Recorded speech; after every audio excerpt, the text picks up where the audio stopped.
Hey everybody, want to do a quick video on some new functionality we put into the spread builder.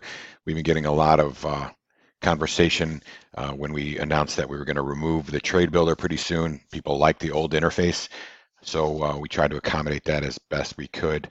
So here's what we've done. So you can take a quick look when you get a chance and see what you think. I think you should be happy with what we've come up with, especially if you're a fan of trade builder. And with the quality of the spread builder and how much it does, I think you'll be even more excited once you get used to using that tool as well.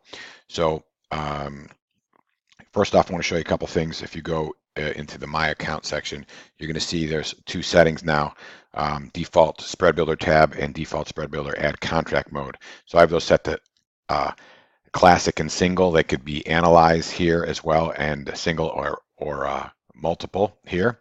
So that's the screen view that you're seeing right now. You see add multiple. So if I switch to add multiple, you'll be able to do calendar spreads. If you switch back to add single, which I made my default now, since most people are building intra-month spreads, it seems like it'll save you a couple clicks by doing it this way. And people seem to be very interested in saving clicks these days. Anybody is. I always am as well. So if I click a contract, it's going to take me to what is now what looks like the old spread builder, right? So we still have the old default is this used to be called spread. We're calling it analyze now. The old default view was this, where it had the pop-up, where it had a lot more strikes and the details about the strike would show up on top.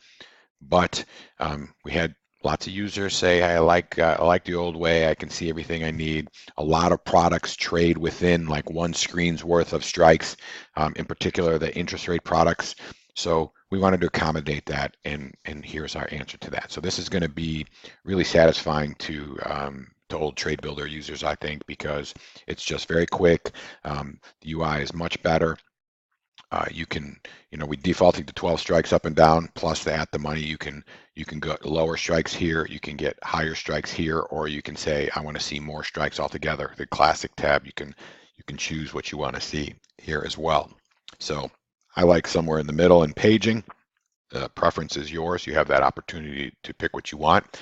But what's nice here is, well, let's just build a straddle. I'm going to click the plus and I'm going to click the other plus, and now everything sort of happens on the fly for you. So you don't have to hit the calc button anymore. So not only are you saving clicks on the creation of the empty strategy, but now you're also saving clicks when you are building it out in the first place. So if I hit new again, it's going to just clear up this screen. I can pick this. It's going to take me back here again, and if I click one long put and a short put, it's going to build my put spread over here, but this way it's going to be on the fly. And this table is going to show up very quickly.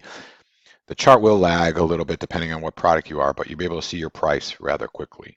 And if you want to keep the expiration, you can just hit clear, and that'll just clear out what you have in there in the entry there, and you can start over again. So if I want to build a butterfly, I can click this, click that twice, and then click this one again, and now it's going to build my butterfly. Okay, and I can always go over to the Analyze button if I want to make changes to the days to expiration, the future of the volatility. I want to put in my own prices per expiration. So you have the full functionality of the spread builder in the Analyze tab. You have the old classic, what we're calling classic view.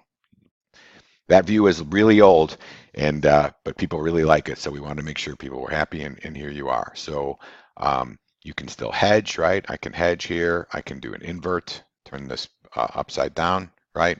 Go back to where it was. I can hedge this by putting the futures in there. There is no future in there, so it's not going to show anything. And I can also go strikes down, and it will move my strikes down. And I can say strikes up, move my strikes up. Okay, so there you go, and we should be good to go from here. If you have any suggestions or questions, please feel free to send them over. We're always happy to try to incorporate for our users, especially those of you who've been a long time and get used to certain things. We want you to use the new stuff because we build new stuff, so it makes you more productive and it lets you do things more quickly. But this is just one thing we've done in order to make the transition from trade builder to spread builder a little bit more palatable. So good luck, and let us know if there's any questions out there. We're glad to answer them. Take care now.